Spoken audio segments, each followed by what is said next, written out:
Kita ke informasi yang pertama. Johnson & Johnson untuk sementara waktu setuju untuk membayar sekitar 700 juta dolar atau sekitar 11 triliun rupiah untuk menyelesaikan penyelidikan yang dilakukan oleh lebih dari 40 negara bagian mengenai pemasaran bedak bayi berbahan dasar talc. Sebagai informasi untuk Anda, talc merupakan mineral yang terkandung di dalam endapan tanah liat. Kandungan talc dalam bedak bayi dipercaya dapat memicu kanker. Hal ini karena bahan tersebut juga bisa mengandung zat berbahaya bernama asbes, yaitu zat karsinogenik yang bisa memicu pertumbuhan sel kanker. Meski penuntutan dari 40 negara tetap berjalan, hal ini tidak menyelesaikan tuntutan hukum cedera pribadi yang diajukan oleh lebih dari 52.000 penggugat di berbagai pengadilan Amerika Serikat terhadap Johnson & Johnson yang menuduh bahwa penggunaan bedak, terutama bedak bayi Johnson, menyebabkan kanker.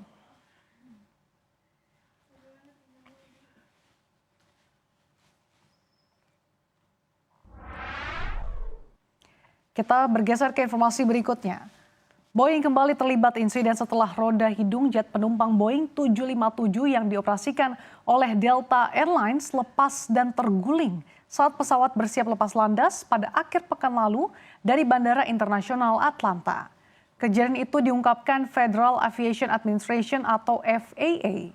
Namun setelah kejadian tersebut belum ada tanggapan resmi dari pihak Boeing.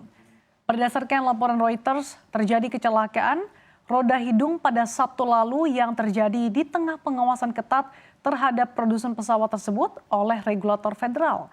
Menyusul ledakan di udara pada panel badan pesawat yang menyebabkan pesawat Boeing 737 MAX 9 yang berusia 8 minggu yang diterbangkan oleh Alaska Airlines harus melakukan pendaratan darurat. Meski demikian, tidak ada yang terluka serius dalam ledakan tersebut. Namun FAA menghentikan produksi 171 MAX 9 setelah insiden 5 Januari.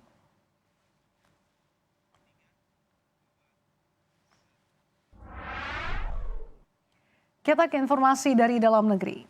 Menteri Investasi Kepala Badan Koordinasi Penanaman Modal BKPM, Bahlil Lahadalia menyinggung terkait proyek online single submission atau OSS yang dinilai berpolemik. OSS merupakan sistem perizinan berusaha yang terintegrasi secara elektronik dengan seluruh kementerian lembaga negara hingga pemerintah daerah di Indonesia.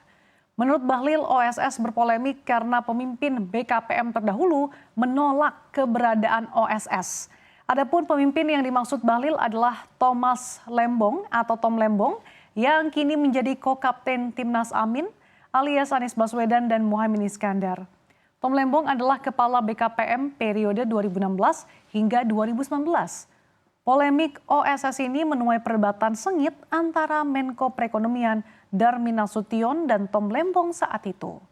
Ketika Bahlil bergabung, hal ini diambil alih olehnya. Pada 2019, NIB yang diproses dari OSS mencapai 11.072 izin per hari ini, dilakukan dengan anggaran yang sama.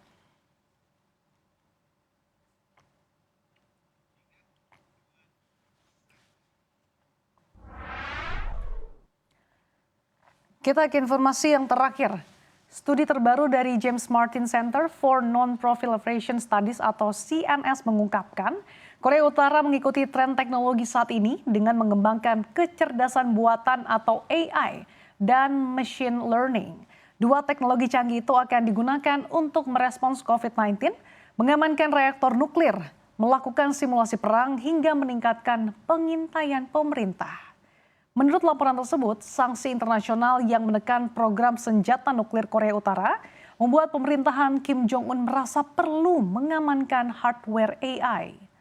Lebih lanjut dilaporkan bahwa beberapa peneliti Korea Utara telah berkolaborasi dengan pihak asing untuk mengembangkan AI. Salah satunya adalah China.